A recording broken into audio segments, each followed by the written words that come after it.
주가가 크게 빠져서 대응을 하는 방법이 있는데 그게 이제 두 가지로 나타날 수 있거든요. 주가가 빠졌을 때 대응하는 방법. 주가가 이렇게 빠지잖아요. 그러면 우리가 항상 예상되는 대응, 예상되는 정도로 주가가 빠지진 않아요, 사실. 빠질 때 보면 훅 빠지든지, 그쵸? 아니면 안 빠지든지, 뭐, 이런 부분 자체가 많이 생기는데, 여기서 이제 중요한 부분이 주가 자체가 이제 이렇게 빠지지 않습니까? 빠지면 첫 번째 대응 방법은 이제 손절을 하는 겁니다. 손절. 이제 시스템적으로 탁탁탁탁 이렇게 이제 손절을 하는 거예요. 그래서 이 종목에 대해서 3%가 더 빠지면 손절하겠다. 또는 본인만의 기준이 있겠죠. 20선을 넘어가면 손절하겠다. 이평에 대한 기준을 하는 분도 계시고. 근데 이평은 상당히 객관적이지 못한 부분입니다.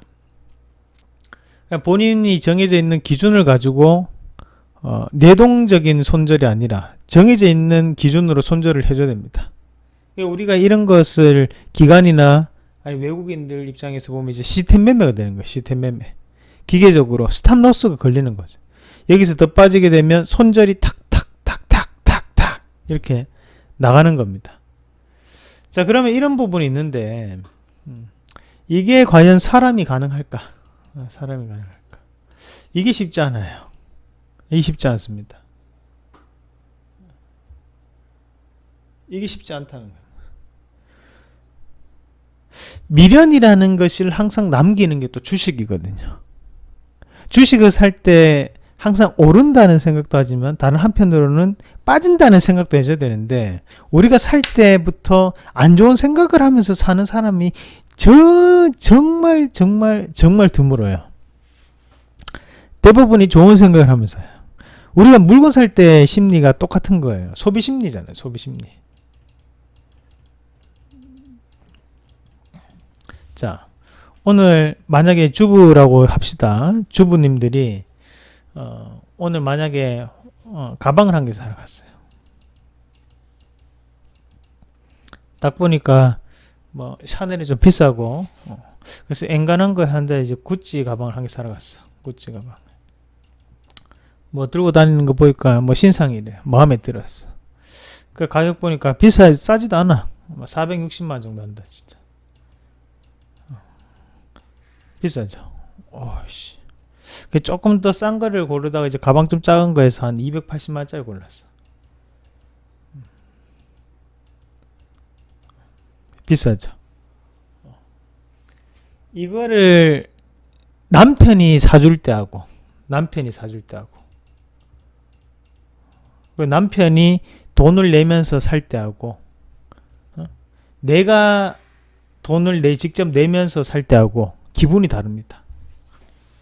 뭘 얘기하려고 하냐면 남편이 이걸 가방을 자기 돈으로 결제를 해서 내가 집에 있는데 남편이 사가지고 왔어요. 그래서 나한테 줬어 가방을. 그럼 가방에 대한 기쁨이죠. 아우 기쁘다. 이걸 가졌기 때문에 그거죠. 하지만 본인이 직접 돈을 내서 결제를 하면 두 가지가 생깁니다. 첫 번째는 가방에 대한 기쁨이고요. 두 번째는 돈을 쓴다는 재미가 있어요. 돈을 내가 직접 썼다는 재미가 있다는 얘기예요. 무슨 말인지 아시겠죠? 주식도 그래요. 주식도 내가 클릭을 해서 매수를 하는 그 재미가 있어요. 그리고 이거를 가졌다는 보유에 대한 또 재미가 있다는 거예요. 하지만 우리가 보면 무상증자가 한 번씩 내한테 뚝뚝 들어오죠. 그럴 때는 내가 직접 지불하고 샀다는 재미 자체를 못 느낍니다. 그래서 그에 대해서 사람이 심리적으로 상당히 둔감해져요. 무상증자나 이런 부분에 대해서는. 하지만 내 돈으로 직접 주고 샀는 거에 대해서는 애착이라는 게 생기거든요. 애착이라는 게. 왜냐하면 이걸 살 때 내가 직접 돈을 냈잖아요. 그러면서 그에 대한 쾌감을 한번 느끼게 되는 거예요. 사람이. 물건 같은 거. 싼 거는 상관없는데 뭔가에 대해서 조금 의미를 두고 산 거에 대해서 내가 그 물건에 대해서도 애착이 생기고 의미를 두게 됩니다. 선물 받은 거에 대해서는 그렇게 많은 의미를 두지 않아요. 본인이 직접, 이게 사람의 심리가 참 웃기다니까요. 그러면 이 물건을 팔 때도 어떠냐 하면 선물 받은 걸 먼저 팔래? 아니면 내가 산 걸 먼저 팔래? 대부분 다 본인이 직접 샀는 것은 더욱더 애착이 되기 때문에 선물 받은 걸 팔게 돼요. 그렇다 보니까 우리가 무상증자를 받은 거에 대해서는 둔감하게 던집니다. 이 정도면 뭐 이익 보면 되지 뭐. 어느 정도 이익 났으면 던져버려. 근데 본인이 산 거에 대해서는 애착이라는 게 계속 생겨요. 본인이 산 거에 대해서는. 그렇다 보니까 이게 사람이라는 존재가 손절에 둔감할 수밖에 없어요.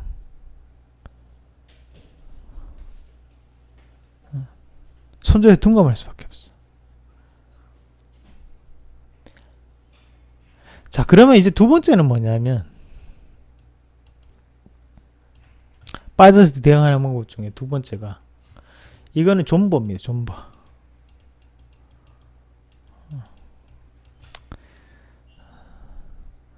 소위 어린애들 하는 말로 존나게 버티는 거예요. 엄청 버티는 거예요. 엄청나게 버티는 거예요. 인내를 가지고 버티는 겁니다. 자, 인내를 가지고 버티는 거에 대해서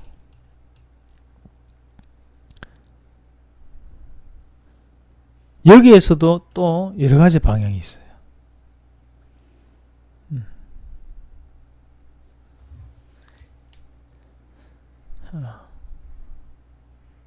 인내를 가지고 버티려면 뭔가의 매력 포인트를 본인이 느낄 수 있어야 돼요. 매력을. 뭔가에 대한 매력을 느낄 수 있어야 돼요.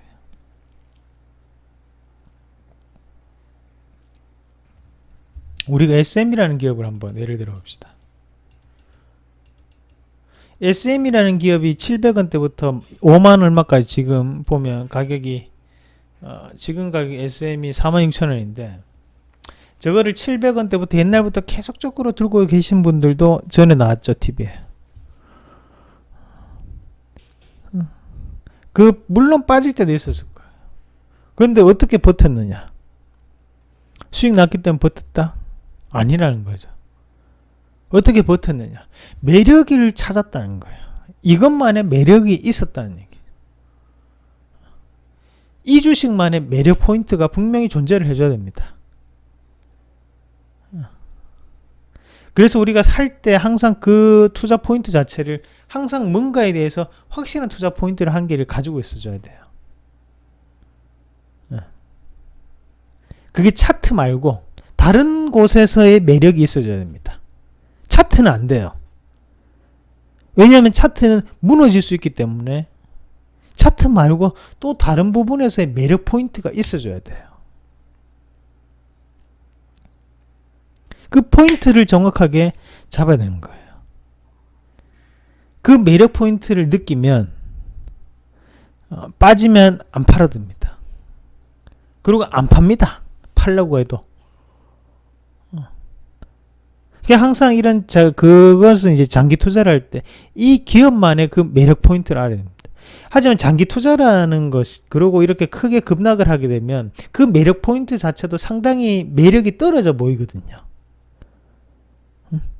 우리가 여자도 그렇잖아요. 여자 남자가 싸우고 난 다음에 부부싸움을 했어요. 어제까지는 너무나 와이프가 좋고 남편이 좋았는데 어제 집안일 한번 싸웠어. 그러고 난 다음에 밤에 보면 어때요? 짜증나죠. 밥 먹는 것보다 짜증나요. 세수하는 것보다 짜증나고 애들가 말한 것 봐도 짜증나고 뭘 봐도 다 짜증나. 그렇게 이뻐 보였는데 다 짜증나요. 그거 똑같은 거라는 거예요. 주식도 지금 너무 이뻐 보이는데 수익 나고 하면 빠지면 그렇게 못 날 수가 없어요. 짜증나. 근데 그 짜증나는 상황에서도 이 매력 포인트 자체가 하나는 있어줘야 된다. 내 와이프 너무 짜증나. 결혼해가지고 사는데 진짜 짜증나. 짜증나 죽겠다. 이러다가도 아휴 그래. 매일 이렇게 내한테 잘해주는 사람 얘밖에 없지. 응? 아니면 그 은연중에 들어오는 밥 먹었나? 그 말 한마디에 그래 이렇게 나에게 밥 챙겨주는 애는 얘밖에 없지. 그런 매력 포인트. 그게 있어줘야 된다. 제가 얘기했잖아요. 우리 와이프에 대한 매력 포인트는 제가 엄청 힘들 때, 연애할 때, 그 본인의 돈을 저한테 투자를 했다고. 제가 돈 한 푼 없을 때 그 2천만 원을 선뜻 저한테 줬다는 거. 지금도 짜증나요. 근데 그때 그 생각, 그 매력 포인트. 그런 매력 포인트가 있어야 된다는 거예요.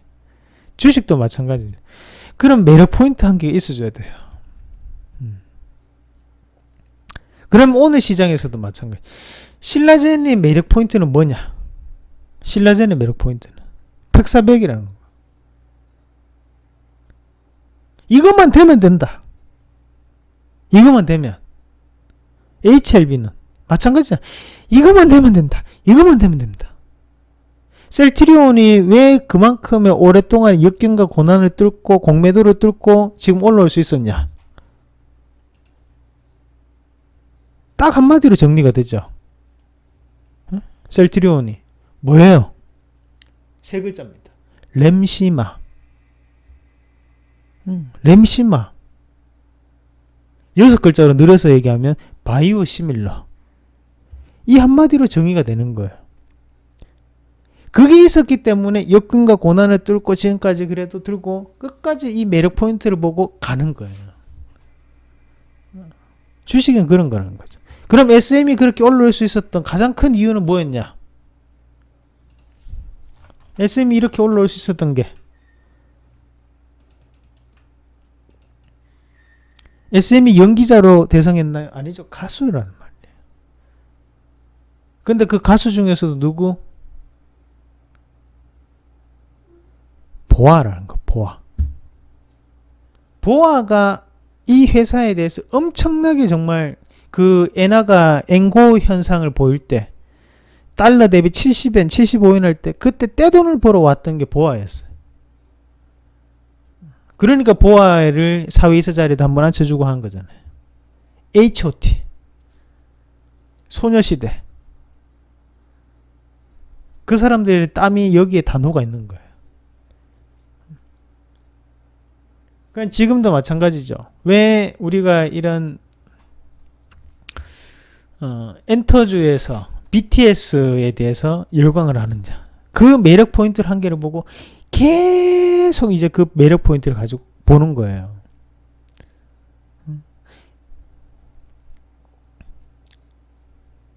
그러니까 그런 매력 포인트가 있어줘야 된다는 거죠.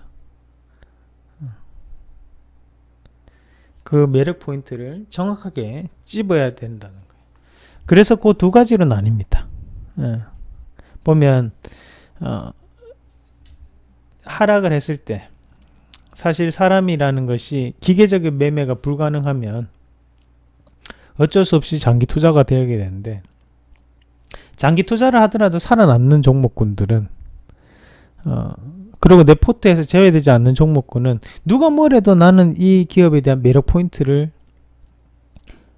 보고 있는 거예요.